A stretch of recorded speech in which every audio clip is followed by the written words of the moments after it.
We're back. In our last video, we got introduced to arrays, and today we're going to practice what we learned via Coding Bat. So here I am at Coding Bat.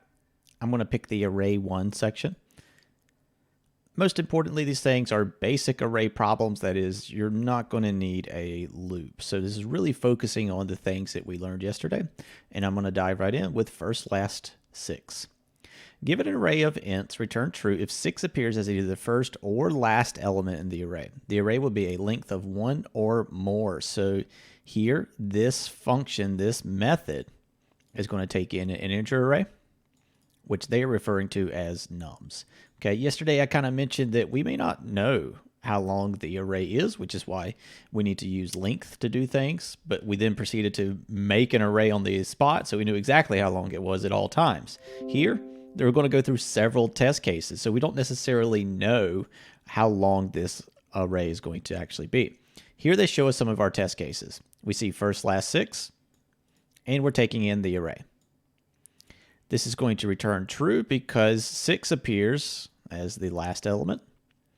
Here we see first, last, 6, and we're going to get a true value because 6 appears as the first element, so first or last. The only time we're going to get a false scenario is if it's at neither position. Okay, so what I want to do is check the first element. Okay, well, we're going to go into nums, and as we learned in our last video, the first index is index 0. So here I'm using this square bracket notation. Nums is the entire integer array. Nums at 0 is a single integer. What I want to know is that A6. So if nums at that position is a 6. Well, that's one of my scenarios. The other is the last element. So I'm going to go into my integer array at a particular index. Now keep in mind, I got no idea how long this is, right? In this first example, it's 3, and then it's 4, and then it's 5. So in order to actually get the last element, I need to reference it in terms of its length. The last index is going to be nums.length minus 1, right? Because our indices start at 0, this has a length of 3.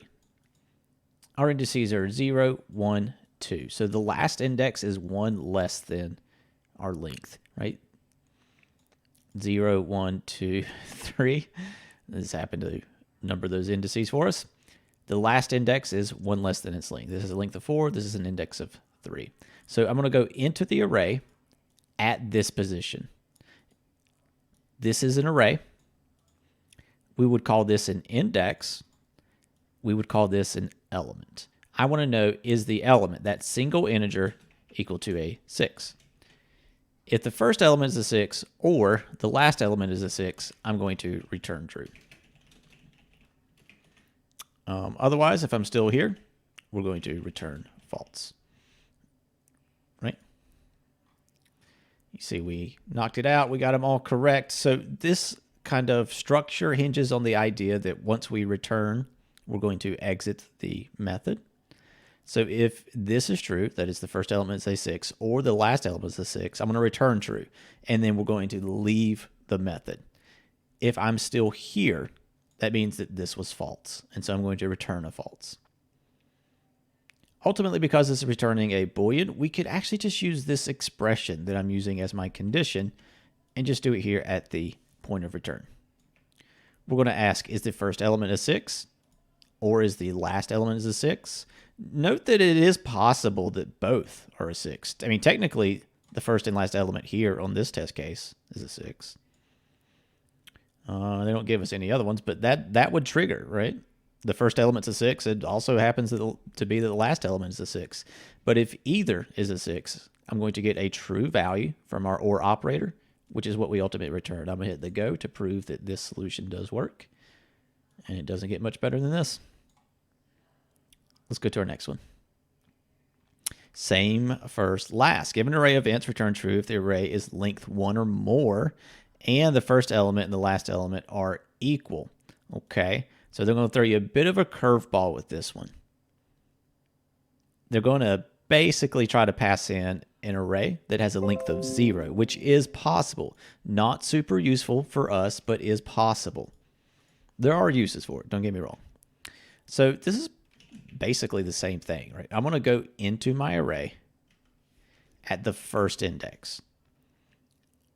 What I want to know is this element, the very first element in my array, equal to the last element in my array? If so, I'm going to return true. Otherwise, I'm going to return false.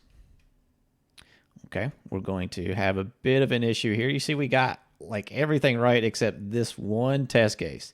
What happened? I got an array index out of bounds. I tried to access index 0, and there isn't even that. This is an array with a length of 0. So it's almost this simple. We are able to test this as long as our array has a length of 1 or more. A couple of ways we could do this expression. I think one that is intuitive is another if statement. If our array length, okay, that is nums.length, is greater than 0. You could also say greater than or equal to 1. Both of those are the same thing. If the array has a length greater than 0, that means there's at least one element. And so I am okay to try to access that element. Okay. We've kind of expressed before, this is the exact same thing as using a AND logical operator. What am I saying? This could be rewritten.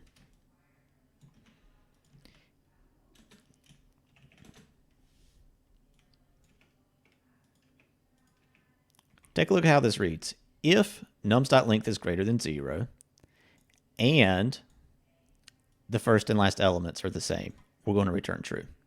Otherwise, we return false. So I've already hit the go button to prove that this does, in fact, work. And it kind of relies on short circuit evaluation to work. What do I mean? What if we flipped these things?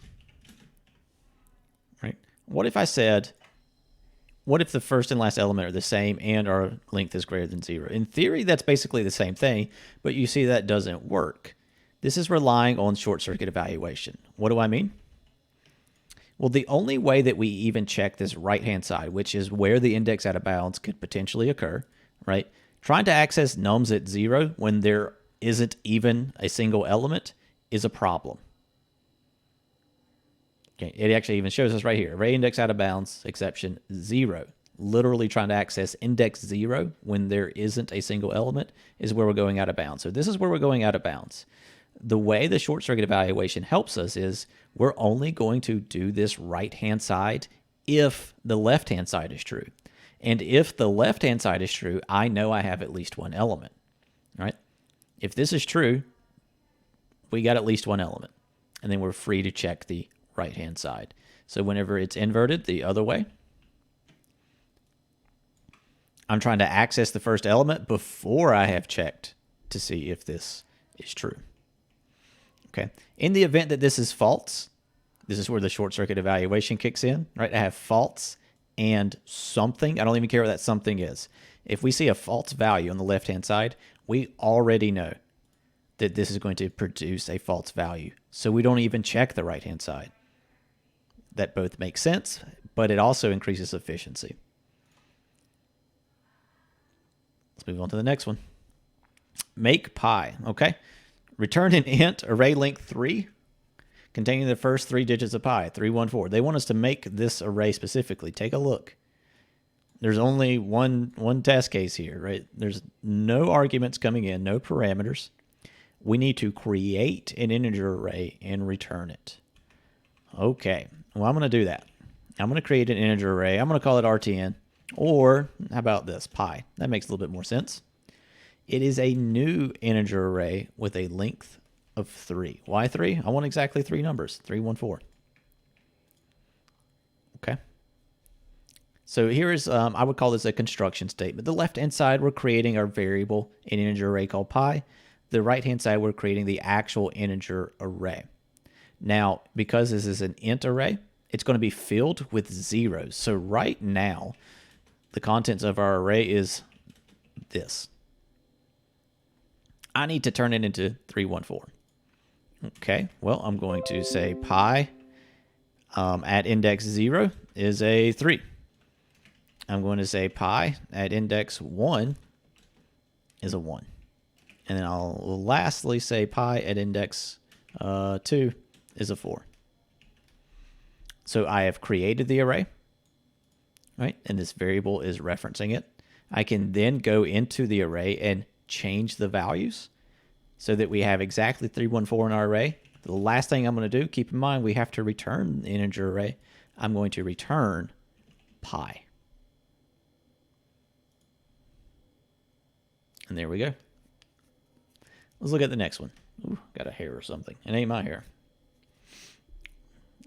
as apparent by my head. Given two arrays of ints, A and B. So we got two integer arrays coming in here. Return true if they have the same first element or they have the same last element. Both arrays will be a length 1 or more. So here is A, here is B. We get a true value. Why? Because the last elements are the same. Here is A, here is B. We get a false value because the first elements are different. The last elements are different. Here is A, here is B, and we get a true value. That's because the first elements are the same. So those are the test cases, or some of the test cases. That's what they're looking for. Let's go into A and get the first element. A is the integer array.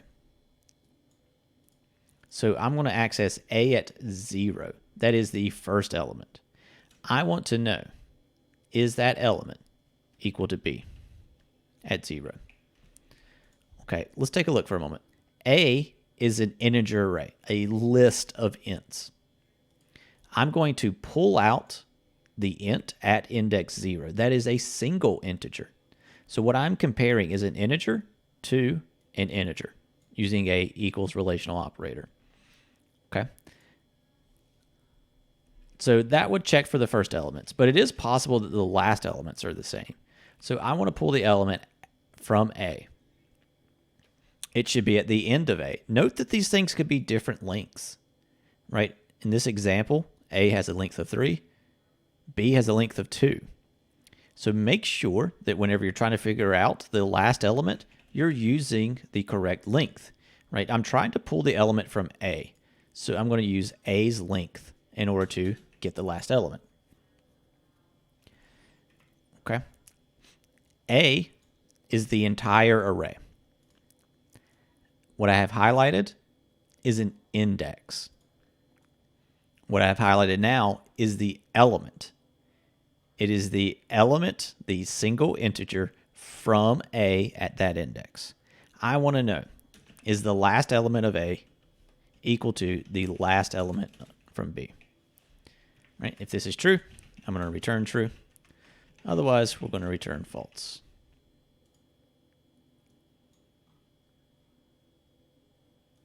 There we go. Okay. This is ultimately returning a Boolean. So we can actually do all this at the point of return. Ultimately, the true or false value that I am returning is this one, right? We're going to evaluate this first. We'll evaluate this second. We then figure out, do I have either case? Then I return my value. This is making me think, did we 2 problems ago show that we can reduce that to 1 line? Oh, I did not. Similar situation. We can take this condition, just do it all at the point of return.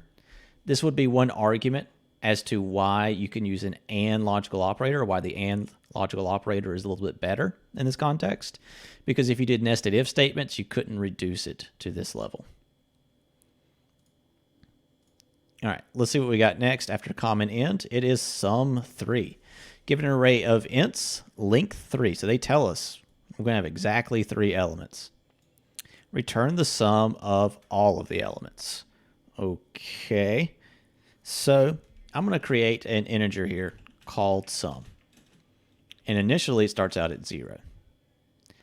I then want to take the first element and add it to my sum. I want to take the second element and add it to my sum.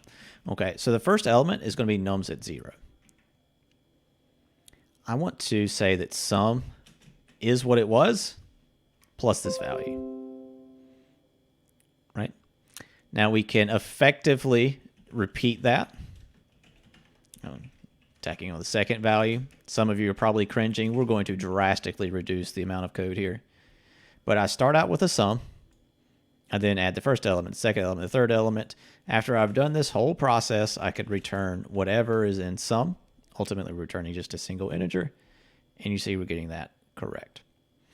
Okay, what do I mean that we can drastically reduce this? Well, we can basically say that sum is what it was plus the first element, plus the second element, plus the third element.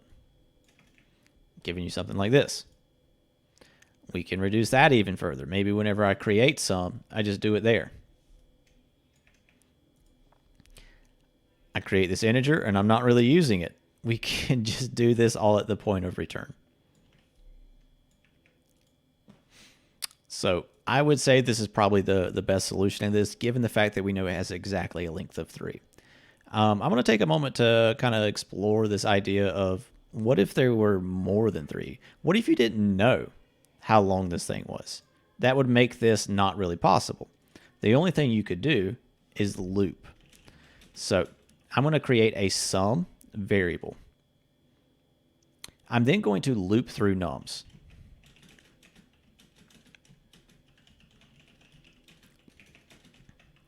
This is a standard loop. Now, keep in mind that what I'm doing here is super extra. You don't need it. The benefit would be that this for loop would work for all lengths. It's just not necessary, right? Everything out of array 1 doesn't require a loop. Obviously, we just solved this one. But I have a very standard loop header. We start I at 0, index 0. We'll say as long as I is less than the length. Keep in mind that if we tried to access an element at length, we would be out of bounds, right? This is index 0, 1, 2. If it has a length of 3, if I try to access an element at index 3, I'm out of bounds. What I'm going to do with each iteration is say sum is what it was, right? This is the same thing as saying sum is equal to sum plus the current element, that is nums at I. I'm going to back that up to just a shorthand assignment operator. Sum is going to become what it was plus the current element. Here, for our index, we're still using an integer. I is an integer. Initially, I is a 0. And then it's a 1. And then it's a 2. Right? After our loop is over, we can just return sum. So notice that this is a correct solution. It's kind of necessary, but the thing is, this will work for an integer array of any length. There's only one statement here, so you could get rid of these braces. And there we go. Give an array of ints length 3. Return an array with elements rotated left. So 1, 2, 3 yields 2, 3, 1. That's interesting. So we're taking in an integer array with this one. We need to ultimately return an integer array. So before I can start shifting elements, I need to have basically an integer array to shift them into. They tell us it's going to be exactly a length of 3. And you notice that the arrays that we're returning have a length of 3. So I'm going to create a new integer array here with a length of 3. I'm calling it RTN because I plan on returning it. Okay, I get it. So initially this thing is zeros, right? 0, 0, 0, because we're dealing with an integer array. So what they want is they're going to give you something like 1, 2, 3. And they want the 1 to shift to the end with the 2 and the 3 shifting over to the left. Effectively, I'm not going to manipulate nums itself. I'm going to save the values from nums into RTN and will ultimately return RTN, actually leaving nums alone. This kind of makes it seem like they're editing the original array. Now, you technically can. We don't have to have RTN, and we'll look at a solution that does that. But I think this is a little bit intuitive to students. So what I want is for the first element of RTN to change. What do I want it to become? Ultimately, this is RTN, right? I need this first element to be a 2. That is coming from this index of nums. So RTN at 0 is going to become nums at 1. RTN at 1 is going to become nums at 2. Right? This 3 needs to end up at index 1. Lastly, the last index of RTN is technically going to be the first index of nums. And then I'm going to return RTN after I have changed the numbers to what I want them to be. Okay. So this is the approach where we create a new integer array here locally and ultimately modify it, and I leave nums alone. So of note, nums is the exact same. Notice I'm not changing nums. I'm copying the values from nums into RTN. You can do this with just nums itself, right? There's nothing here that says that we can't change nums. So in theory, I want nums at 0 to become nums at 1. Right? I need nums at 0 to become nums at 1. So in this example, you need to start thinking of the returned array as just nums after we've made the changes. I want nums at 1 to become nums at 2. And lastly, I want nums at 2 to become nums at 3. Or something like that. Wait, nums at 0. So here, yeah, I've switched up the values, right? So I still need to return an integer array, right? Our method header says that we must return an integer array. There's only one here. It's nums, so I'm going to return it. Yikes. Take a look. With this rotate left, right, they sent in 1, 2, 3. They want back 2, 3, 1. Right? The 2 shifts over, the 3 shifts over, the 1 goes to the end. What I gave them was 2, 3, 2. So what's happening here? Okay, so let's say that nums comes in as 1, 2, 3. So right here, when I say nums at 0 becomes nums at 1. Okay, so nums at 0 is what's changing. It's going to become nums at 1. That's a 2. I'm left with 2, 2, 3 after I execute this line. Okay, that's so far so good. Here we're going to say nums at 1. So I'm going to change this one. It's going to become this one. So we got 2, 3, 3. Okay. Last thing.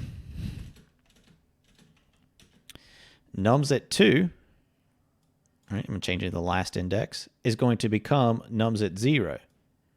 That's a 2. So I get 2, 3, 2, right? So this is our problem. I'm trying to pull from nums at 0, but at this point, I've already changed it, right? It's no longer the original 1 that I want it to be. Okay, so what you can do here is create some type of temporary variable.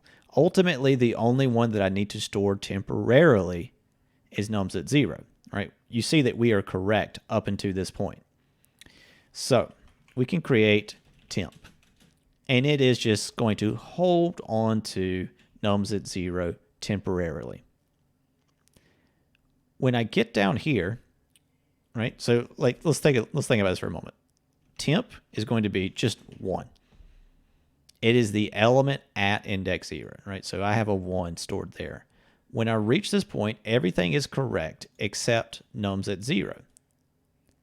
Instead of pulling it from the array, which is changed, I'm just going to store in temp. Right? Temp has a value of 1. Seems easy enough.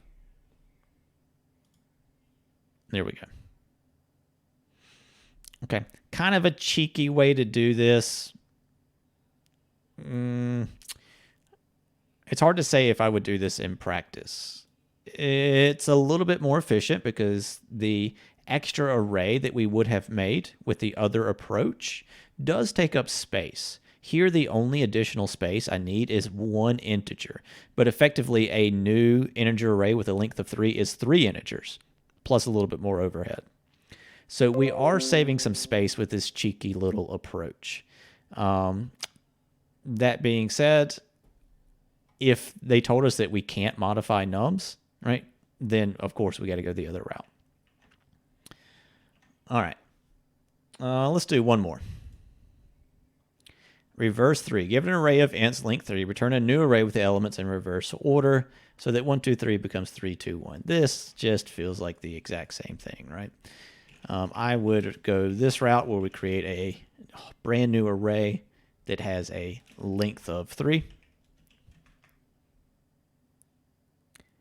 I would then say RTN at 0 is going to be nums at 2. RTN at 1 is going to be nums at 1. That didn't really change. And then RTN at 2 becomes nums at 0. So I would think, and now I'm guessing you're going to agree, that this approach is a little bit more intuitive than that temporary variable nonsense. That was pretty much the same problem, but it's a good spot for us to stop. I'll see you in the next one.